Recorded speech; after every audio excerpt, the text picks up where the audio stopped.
스쿱과 탑픽 시간입니다. SK증권 영업부의 김우식 차장입니다. 안녕하세요. 네, 안녕하십니까. 네, 지금 양대 시장이 또 극명하게 엇갈리고 있는 양상인데요. 오늘의 포인트는 어떤 게 되겠습니까? 예, 오늘 수급 포인트는 어제와 마찬가지로 한 번 더 가야 되겠죠. 수급 포인트는 코스닥으로 가겠습니다.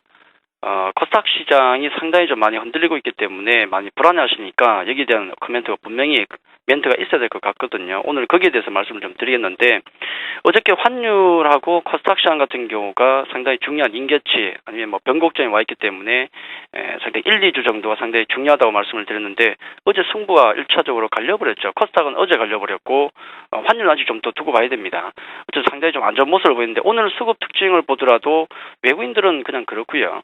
기관들 같은 경우 투신권을 보시면은 극명하게 드러나죠. 거래소만 100억 정도 매수를 하고 있는데 코스닥 쪽에 150억 정도 매도입니다. 전체적으로도 코스닥 쪽이 매도가 훨씬 비율적으로 많이 나오고 있죠. 자, 이런 부분인데, 결국 코스닥 시장에 무너지는 모양이 어제 오늘 나왔던 것은 뭐 두 가지 측면을 봐야 되겠죠. 실적 시즌을 앞두고 이제 옥석 갈기가 진행되고 있다라고 볼 수도 있고, 급등에 따른 숨고르기다. 아주 나이브하지만은 어쩌겠습니까? 급등이 나오면은 조정은 나올 수 있는 것이죠. 자연스러운 현상인데, 문제는 기관의 매물이 부담스럽다. 그거 아니겠습니까? 지금 기관 쪽에서 매도가 나오니까 겁이 난다는 거죠. 하지만 이런 상황을 전체적으로 정황상으로 일단 살펴본다 그러면은, 지금 아무리 글로벌 증시라든지 우리 국내의 경기 상황을 둘러보더라도 대형주가 오늘 반등이 나오고 있죠. 저가 매수를 말씀 계속 드렸었는데, 이 대형주 반등이 단기적으로 더 나올 수 있습니다만, 과연 추세적으로 2,000, 2,100 이런 식으로 갈 수 있을 것인가? 거기에 대해서는 좀 불확실성이 있죠. 일단 반대적인 다른 쪽에 찾을 수밖에 없고요. 두 번째는, 예를 들어서 컴투스라든지 파라다이스, SM, 최근에 강세를 보였던 종목군들, 코스맥스 좋고요. 자, 이런 종목들이 과연 테마로 올라왔던가, 과거처럼 테마로 올라왔던가, 그건 아니죠. 실적이 바탕이 됐다는 것은 분명히 다르다는 것이죠. 그리고 수급 쪽으로 들어가보면 또 한 가지 참고할 점은, 8월부터 해서 코스닥 장세가 강하게 올라왔었는데, 이 강한 시장을 과연 기관이 주도를 했던가? 그건 아니었어요, 절대로. 기관들 같은 경우 매수가 거의 없었고, 외국인 쪽에서 많이 매수를 했습니다. 그 점을 참고하셔야 되겠고, 특히나 중요한 것은, 제가 어제 환매 같은 경우 멈췄다고 말씀드렸죠. 한 4억 정도가 들어왔다고 우스갯소리로 말씀드렸는데, 그저께 통계치를 보니까 400억 이상이 들어왔습니다. 유입이 됐다는 거죠. 1930 정도 포인트 전후에서는 돈이 들어오더라는 얘기입니다. 그렇게 본다 그러면은 수급적으로 보더라도 이 부분이 코스닥의 매도가 급격하게 추가로 진행되는 가능성은 좀 더 두고 봐야 된다. 낫지 않을까 저는 그렇게 보고 있고, 다만 한 가지 우리가 좀 생각해야 될 것은, 코스닥 시장이 많이 올라올 때 외국인 같은 경우는 한 1,200억 정도인가요? 코스닥 시장을 매수를 했는데 개인 매수도 많지 않습니다.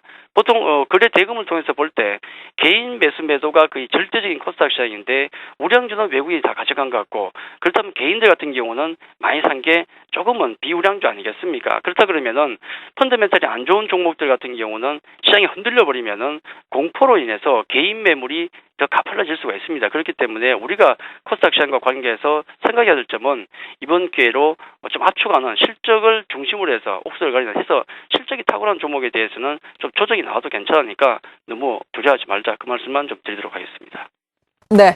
그리고 거래소에서의 외국인과 기관의 매매 동향 살펴봐야 할 텐데, 오늘은 뚜렷한 방향 아직까지는 보이지 못하고 있지만, 외국인이 또 그동안 매도해 놨었던 전기전자 업종을 사는 것은 우리가 어떤 의미를 둬야 하는지 궁금한데요.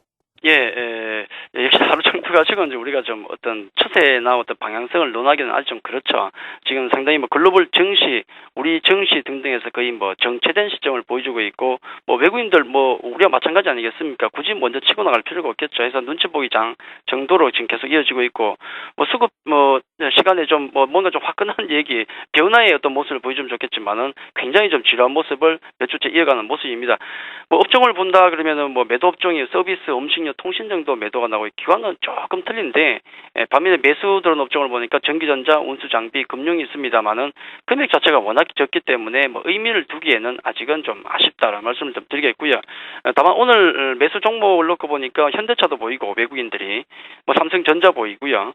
현대차 같은 경우 굉장히 이번 장에 가장 많이 빠졌던 낙폭 과대주가 바로 자동차 쪽 아니겠습니까? 현대차 끼어들어오고, LG 디스플레이, SK 하이닉스 등등해서 이런 종목군들 보시면 낙폭 과대주 쪽으로 외국인도 조금 좀 보인다.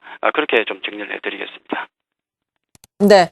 그리고 기관 580억 원대 순매도 나서고 있는데요. 기관 업종별로 보자면 어떻습니까? 예, 다행인 점을 앞서 먼저 말씀을 드렸죠. 연기금 같은 경우야 뭐 연말까지 어차피 사야 되니까 그쪽은 무조건 들어올 것이다. 밀리면 그렇게 제가 말씀드리고 투신권이 상당히 향방이 중요했었는데 일단 이틀 연속으로 해서 펀드 환매가 아니라 펀드 쪽으로 돈이 유입이 됐습니다. 이 지수대에서는 그 말씀이죠. 해서 다행인 점은 2일 연속 펀드로 자금이 유입됐다는 점. 이게 연속적으로 들어온다 그러면은 하방은 좀 더 강해지겠죠. 다행이라 볼 수 있겠고요. 업종을 놓고 보니까 오늘 운수 장비 전체적으로 뭐 화학 금융 쪽에 매도가 나오고 있고 전기전자, 전기가스 정도 매수가 들어오는데 전혀 뭐 의미가 없는 것 같습니다. 매수 종목을 놓고 보니까 최근에 그런 얘기도 좀 있었죠. 뭐 한 자산운용사, 국내 한 자산운용사가 경기 민감주를 버리고 뭐 내수주 쪽으로 가고 있다는 얘기도 있었는데 뭐 좀 감안은 좀 하고 있어야 되겠죠. 시장이 무거워지니까 오늘 매수 종목을 좀 보니까 오전 같은 경우는 또 오후까지 봐야 되겠지만은 LG 디스플레이, SK 하이닉스 이런 낙폭 과대주 종이 매수가 좀 들어오고 있고요. 그리고 또 현대 그린푸드라든지 한국전력, GS도 오랜만에 좀 보이죠.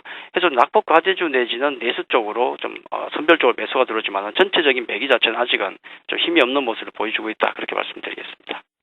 네. 그리고 이럴 때 뭐니 해도 실적이 중요하다라면서 실적으로 옥석 가리기의 중요성을 앞서서 다시 한번 강조를 해주셨는데요. 투자 포인트 짚어주시죠. 예, 실적 좋은 종목은 절대 안 죽습니다. 단기적으로는 죽을 수 있죠.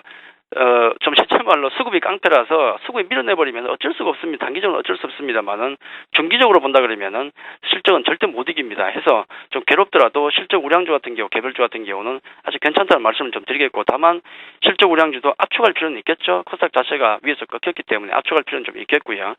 대형주 같은 경우는 역시 조정이 나올 때만 계속 관심 가지시면 오늘처럼 반등이 나옵니다. 이런 흐름, 이런 정도만 단기적으로 이용하는 시장이 되지 않을까 해서 수급이 약하기 때문에 어떤 적극적인 포트폴리오 교체 같은 경우는 좀 그렇고요.